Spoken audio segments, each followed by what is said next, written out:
Jadi kali ini kami akan membawakan presentasi tentang risk management, yaitu ada mitigasi, evaluasi, dan penilaian risiko. Sebelum kami memasuki tahapan presentasi, kami akan memperkenalkan diri terlebih dahulu. Next.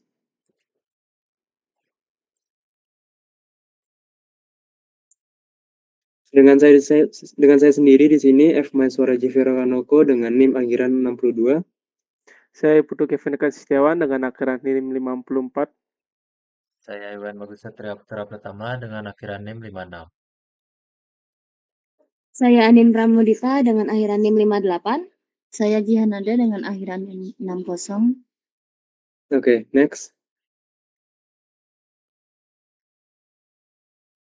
Jadi di sini pembahasan kali ini kita akan membawakan tentang pertama bahan materinya kita, opsi mitigasi, strategi mitigasi risiko, pendekatan untuk implementasi kontrol, kategori kontrol, analisis biaya atau manfaat, kemudian ada residual risiko, yang terakhir ada evaluasi dan penilaian. Next.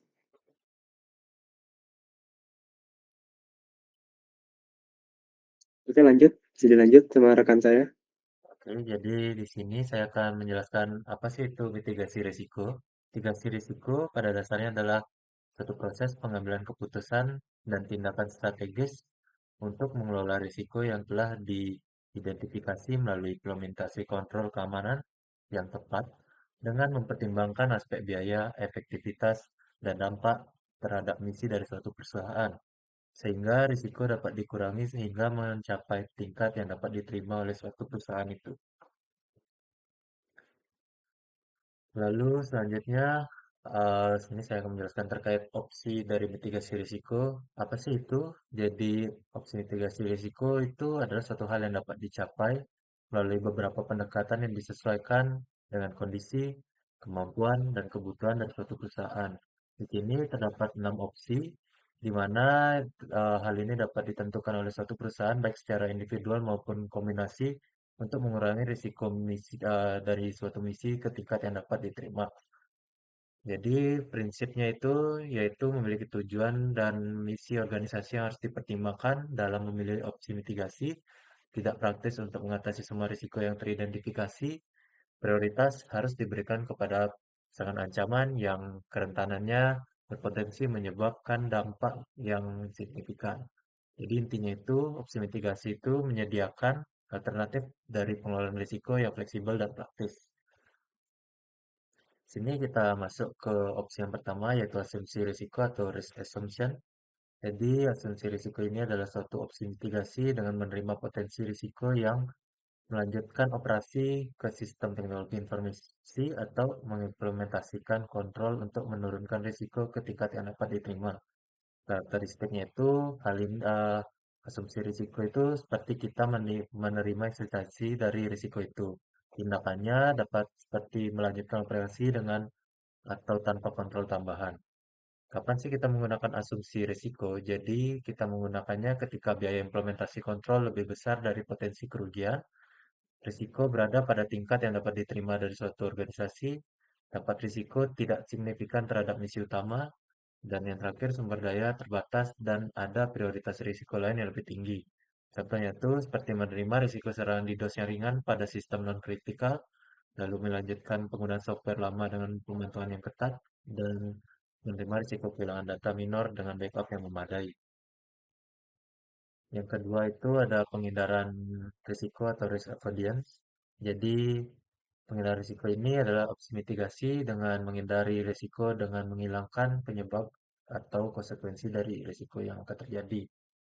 Karakteristiknya yaitu hal yang diambil itu seperti menolak keberadaan dari risiko yang dihadapi. Contoh kasusnya itu seperti meninggalkan fungsi tertentu dari suatu sistem, seperti menghapus fitur yang rentan dari aplikasi, tidak menggunakan layanan yang berisiko tinggi, lalu mematikan dari sistem ketika risiko teridentifikasi seperti shutdown sementara untuk mencegah eksploitasi, isolasi sistem dari jaringan. Apa sih keuntungan dan kerugian dari penghindaran risiko ini? Jadi keuntungannya itu ada eliminasi risiko secara total, tidak ada biaya pemeliharaan kontrol. Kerugiannya itu dapat mengurangi fungsionalitas dari suatu sistem, berpotensi menghambat produktivitas dan tidak selalu praktis untuk diterapkan. Yang ketiga itu ada pembatasan risiko atau risk limitation. Jadi pembatasan risiko ini merupakan opsi mitigasi yang membatasi risiko dengan mengimplementasikan kontrol yang meminimalkan dampak buruk dari ancaman yang mengeksploitasi kerentanan. Jadi sikap yang dilakukan itu seperti mengendalikan dan membatasi risiko. Jadi seperti contoh kasusnya, yang pertama itu jenis kontrol pendukung atau supporting control. Contoh itu seperti identifikasi dan autentikasi, manajemen kunci kriptografi, administrasi keamanan sistem. Yang kedua itu ada jenis kontrol preventif, yaitu seperti kontrol akses dan otorisasi, enkripsi komunikasi, firewall dan filtering. Dan lalu yang terakhir ada jenis kontrol detektif, di mana seperti sistem monitoring dan logging, Intrusion Detection System atau IDS, dan Audit Trail Forensik. Next, opsi keempat ada perencanaan risiko atau risk planning. Jadi, perencanaan risiko ini merupakan opsi mitigasi yang mengelola risiko dengan mengembangkan rencana mitigasi risiko yang memprioritaskan, mengimplementasikan, dan memelihara dari suatu kontrol. Karakteristiknya itu seperti proaktif dan terstruktur. Contoh kasusnya itu seperti menyiapkan Disaster Recovery Plan atau DRP, menyiapkan Business Continuity Plan atau BCP, Incident Response Plan, Security Policy dan Prosedur, dan Training dan Awareness Program. Komponen dari mitigasi risiko ini yang pertama itu ada prioritasi risiko, di mana kali ini itu seperti meranking berdasarkan dampak dan probabilitas, lalu alokasi sumber daya dan sesuai dengan prioritas. Lalu ada komponen implementasi kontrol, contohnya itu seperti timeline implementasi yang jelas, penugasan tanggung jawab. Dan yang terakhir itu ada komponen pemeliharaan kontrol. Jadi seperti prosedur maintenance berkala dan update patch management. Si kelima ada penelitian dan pengakuan atau research and acknowledgement. Jadi penelitian atau pengakuan ini adalah opsi mitigasi dengan menurunkan risiko kerugian dengan mengakui kerentanan atau cacat dan meneliti kontrol untuk memperbaiki kerentanan tersebut. Jadi tindakan itu seperti riset dan pengembangan dari suatu risiko yang dihadapi. Contoh kasusnya itu seperti membentuk tim security research, berpartisipasi dalam security community, mengikuti security advisory dan bulletin, lalu melakukan proof of concept dari solusi baru, dan lalu dokumentasi lessons learned. Aktivitas yang dilakukan itu bisa dengan vulnerability assessment berkala, penetration testing, security research dan development, dan threat intelligence gathering, dan benchmarking dengan best practice. Dan yang terakhir yaitu opsi transfer risiko atau risk transfer. Jadi transfer risiko itu merupakan opsi mitigasi dengan mentransfer risiko dengan menggunakan opsi lain untuk mengkompensasi kerugian. Jadi tindakannya itu seperti kontraktual atau finansial.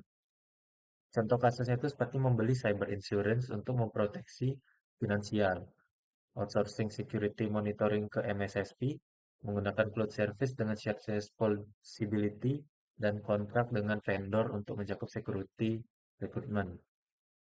Untuk aktivitas yang dilakukan itu ada 3 jenis. Yang pertama itu asuransi, di mana contoh bisa yang diterapkan itu seperti cyber insurance, business interruption insurance, dan professional liability reinsurance.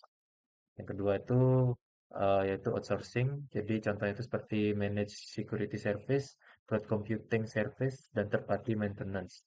Dan yang terakhir itu ada kontrak dan perjanjian.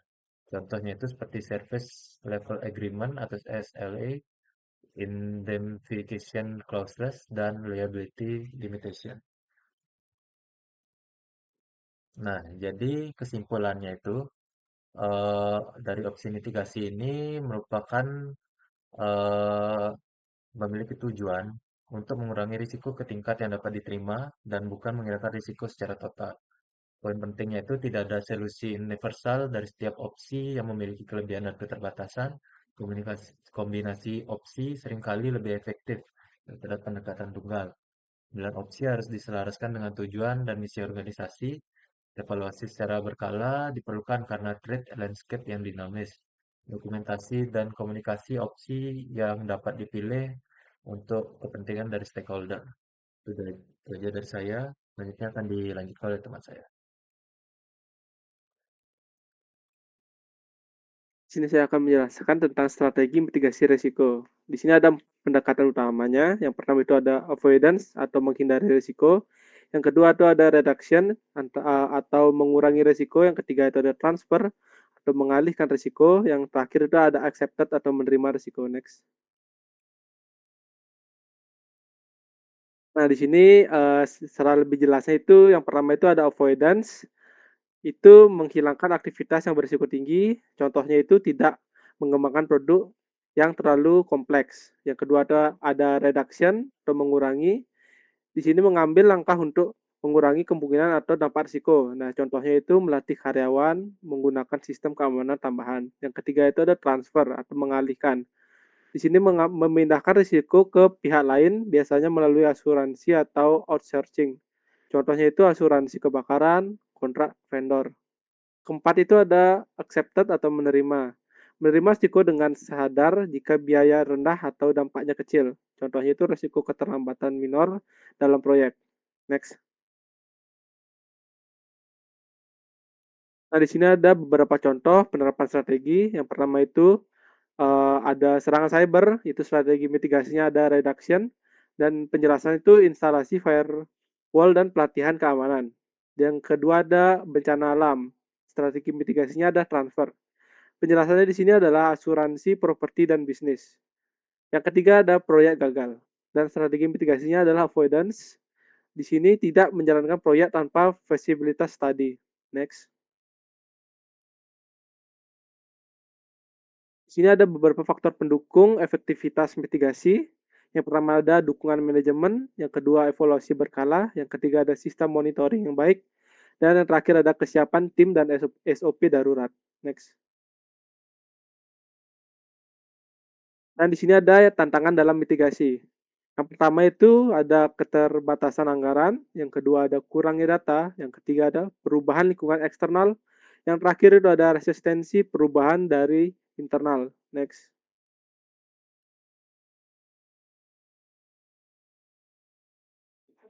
Selanjutnya yaitu pendekatan untuk implementasi kontrol. Dalam metodologi mitigasi risiko menunjukkan pendekatan implementasi kontrol terakhir yang sama, yaitu memprioritaskan tindakan berdasarkan tingkat risiko dalam laporan penilaian risiko di evaluasi sebelumnya. Yang kedua yaitu prioritas. Kita mendahulukan risiko yang sangat tinggi, setelah itu ke risiko yang tinggi. Yang kedua yaitu evaluasi opsi sosial. Yang pertama evaluasi dari segi kelayakan, baik dari segi kompatibilitas maupun penerimaan benar. Yang kedua ada evaluasi efektivitas dari tingkat perlindungan dan mitigasi risiko. Yang ketiga yaitu analisis cost benefit. Yang pertama menentukan seberapa efektif kontrol biaya, dan yang kedua mendukung pengambilan keputusan manajemen. Next.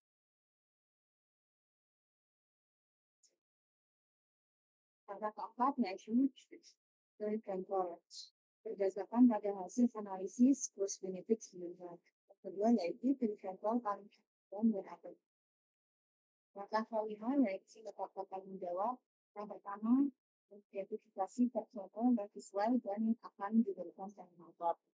Selanjutnya yang pertama yaitu mengembangkan rencana implementatif dengan impian rencana yang sistematis sebagai berikut. Yang pertama yaitu kita lakukan risiko dan proses primas, dua kontrol yang tinggi, tiga tindakan mana yang harus diprioritaskan, yang keempat sumber daya dan personil, kelima jadwal pelaksanaan, dan yang terakhir yaitu pemeriksaan.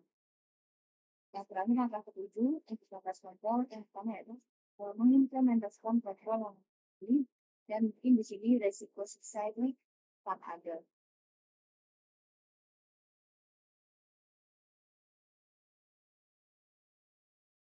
Oke, jadi sekarang ke bagian kategori kontrol keamanan TI ataupun teknologi informasi. Oke, next.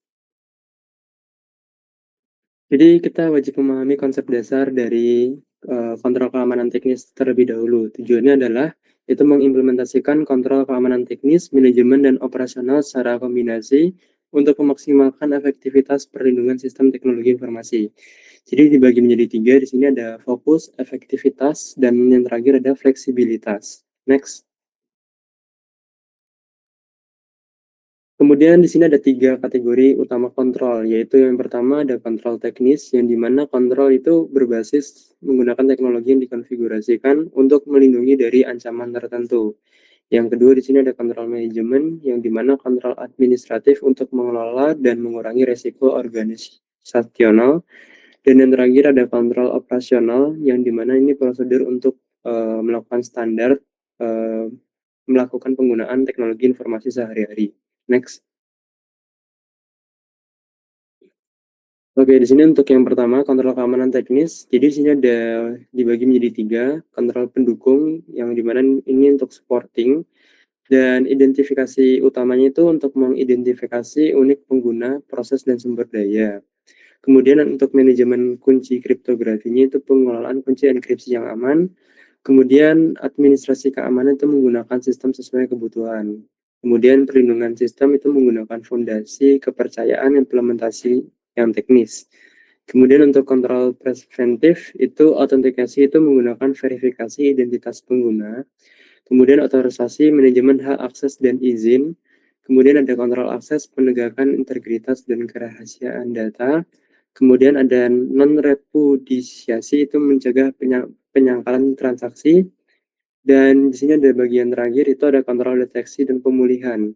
Yang pertama kita melakukan audit, itu pemantauan dan pelacakan peristiwa keamanan, yang dimana itu wajib dilakukan karena audit pemantauan itu solusi paling gampang untuk melakukan pencegahan peristiwa yang tidak diinginkan.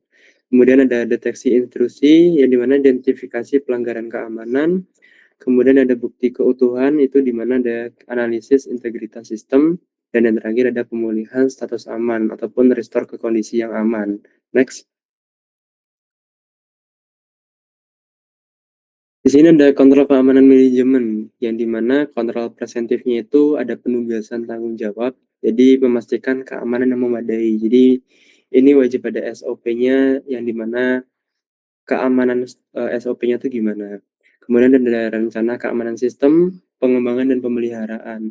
Jadi di mana setiap sistem itu nggak cuma dipelihara, tapi wajib dikembangkan seiring berjalannya waktu ataupun perkembangan teknologi.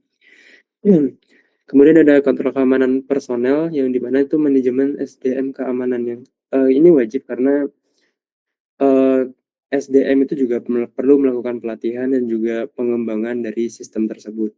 Dan di sini ada pelatihan keamanan, yang dimana ada kesadaran dan teknis. Seperti yang dibilang tadi juga, SDM itu juga perlu adanya pelatihan karena tidak semuanya ketika ada kejadian itu tidak membutuhkan yang dimana konfirmasi. Jadi mereka juga perlu adanya kesadaran dan nalarnya mereka seperti itu.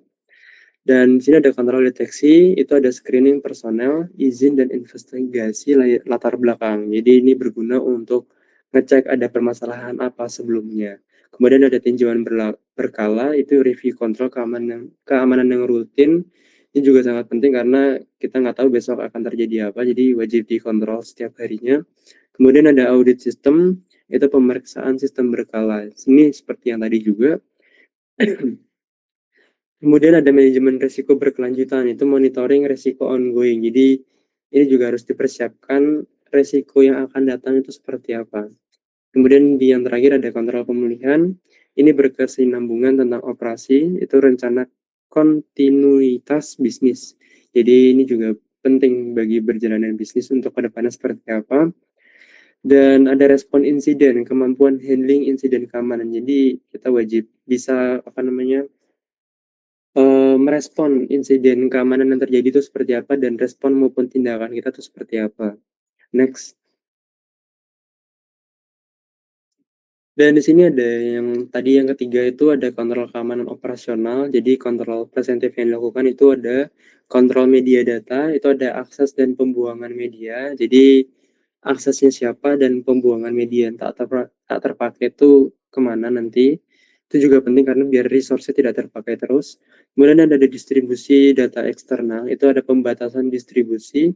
Kemudian ada kontrol virus, ini penting banget karena biar supaya data kita aman dan dipercaya oleh pelanggan. Dan kemudian ada pemeliharaan fasilitas, ini keamanan fisik fasilitas, karena hardware itu juga penting. Kita juga nggak tahu SSD maupun hardware yang lainnya tuh semuanya memiliki umur, jadi wajib dipelihara setiap waktu. Dan ada backup dan recovery, itu kemampuan backup dan pemeliharaan offset. Jadi ketika ada insiden seperti yang tadi case-case sebelumnya itu, recovery maupun backupnya itu seperti apa. Kemudian ada perlindungan aset, laptop, PC, dan workstation. Ini juga penting karena jika terjadi amit-amit kejadian yang besar ataupun bencana alam, kita masih ada aset yang kita miliki. Kemudian ada infrastruktur, listrik darurat, kontrol suhu, dan kelembapan. Ini juga sangat penting karena yang dimana ini kunci utama sebuah perusahaan ataupun di bidang keamanan TI, ini juga jantungnya gitu. Jadi ini wajib dikontrol maupun dipelihara. Kemudian yang terakhir ada kontrol deteksi. Ini ada keamanan fisik, detektor gerak, CCTV, dan sensor alam. Karena jika ada penyusup, kita juga tidak tahu. Dan ada keamanan lingkungan, detektor asap, api, dan sensor lingkungan. Ini juga sangat penting karena ini buat mitigasi, ini berguna buat untuk langkah mitigasi awalnya, seperti itu. Next. Jadi poin kunci dan implementasi yang bisa kita lakukan adalah yang pertama ada perencanaan, yang kedua ada cost benefit, jadi biar kita tidak memakan biaya yang terlalu besar. Kemudian ada monitoring itu untuk ya semacam pemantauan seperti itu, dan yang ketiga ada balance approach yang dimana itu penyestabilan tentang entah pengeluaran ataupun pemasukan maupun hal yang lainnya juga seperti itu. Next. Oke, ini bisa dilanjutkan oleh rekan saya. Baik, yang selanjutnya adalah analisis biaya dan manfaat. Jadi deskripsi analisis biaya dan manfaat itu tujuannya untuk mengalokasikan sumber daya dan juga mengimplementasikan kontrol yang efektif biaya organisasi. Setelah mengidentifikasi semua kontrol yang mungkin dan mengevaluasi kelayakan dan efektivitasnya, harus melakukan analisis biaya manfaat untuk setiap kontrol yang diusulkan. Nah, analisis biaya dan manfaat itu dapat bersifat kualitatif dan juga kuantitatif. Tujuannya adalah untuk menunjukkan bahwa biaya implementasi kontrol dapat dibenarkan oleh pengurangan tingkat risiko. Lalu analisis biaya manfaat untuk kontrol baru atau yang ditingkatkan dapat diusulkan satu. Yang pertama, menentukan dampak implementasi kontrol baru atau yang ditingkatkan. Lalu yang kedua, menilai biaya dan manfaat implementasi terhadap kritikalitas sistem dan juga data. Lalu yang ketiga, menentukan dampak tidak mengimplementasikan kontrol baru atau yang ditingkatkan. Lalu yang terakhir, memperkirakan biaya implementasi. Next. Nah, lalu di sini ada poin dari sebelumnya, yaitu memperkirakan biaya implementasi dapat mencakup, yaitu yang pertama, pembelian perangkat keras dan juga perangkat lunak. Yang kedua, efektivitas operasional yang berkurang jika kinerja atau fungsionalitas sistem berkurang untuk meningkatkan keamanan. Lalu yang ketiga, biaya implementasi kebijakan dan juga prosedur tambahan. Yang keempat, biaya pelatihan. Kelima, biaya pemeliharaan. Dan yang terakhir adalah biaya menggunakan personel tambahan. Next. Selanjutnya adalah contoh dari analisis biaya dan juga manfaat. Seperti yang ada di slide yang sebelah kiri itu adalah contoh biaya-biaya dari rinciannya. Lalu di totalnya adalah 75 juta dan total manfaat sampai total biaya adalah 45 juta. Jadi di sini ada dua dampak, yaitu dampak mengaktifkan fitur audit system dan juga dampak tidak mengaktifkan fitur audit system. Nah, dampak dari mengaktifkannya itu yang pertama, fitur audit memungkinkan administrator keamanan sistem untuk memantau aktivitas pengguna. Lalu yang kedua, memperlambat kinerja sistem sehingga menurunkan produktivitas pengguna. Dan terakhir, aktivasi fitur ini membutuhkan sumber daya tambahan. Lalu, untuk dampak tidak mengaktifkannya, Yang pertama, aktivitas dan pelanggaran pengguna tidak bisa dimonitor atau dilacak. Lalu yang kedua, menyebabkan resiko keamanan meningkat dan juga perlindungan terhadap data rahasia serta misi organisasi menjadi tidak optimal. Next. Jadi kesimpulan dari contoh sebelumnya yaitu aktivasi audit pada sistem X menghasilkan net benefit sebesar 45 juta dan juga memberikan perlindungan penting terhadap resiko keamanan dan hukum. Jadi rekomendasi dari contoh sebelumnya adalah mengaktifkan fitur audit. Selanjutnya.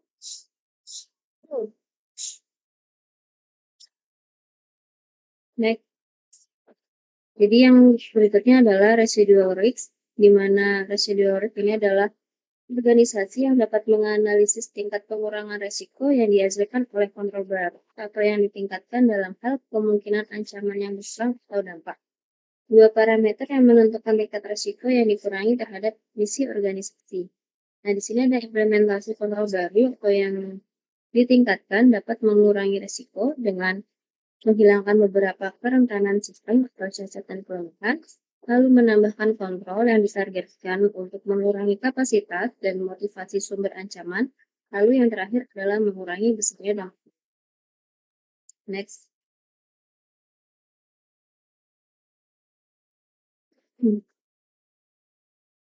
Yang terakhir adalah evaluasi dan juga penilaian. Di sebagian besar organisasi, jaringan itu sendiri akan terus diperluas dan juga diperbarui komponennya, diubah dan juga aplikasi perangkat lunaknya diganti atau diperbarui dengan versi yang lebih baru. Selain itu, perubahan personal akan terjadi dan kebijakan keamanan kemungkinan akan berubah seiring waktu.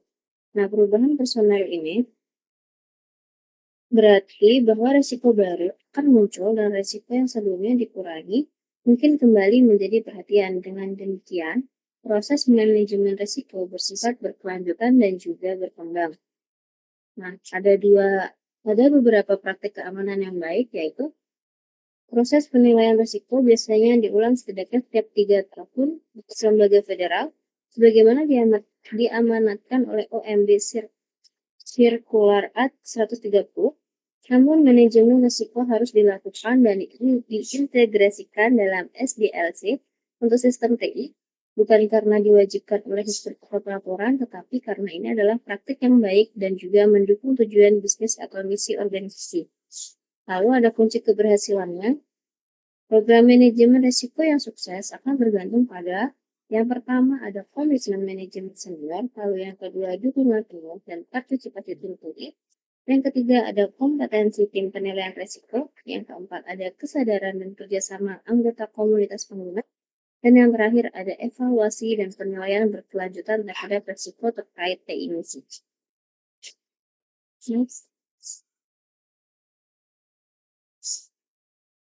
Baik, sekian terima kasih.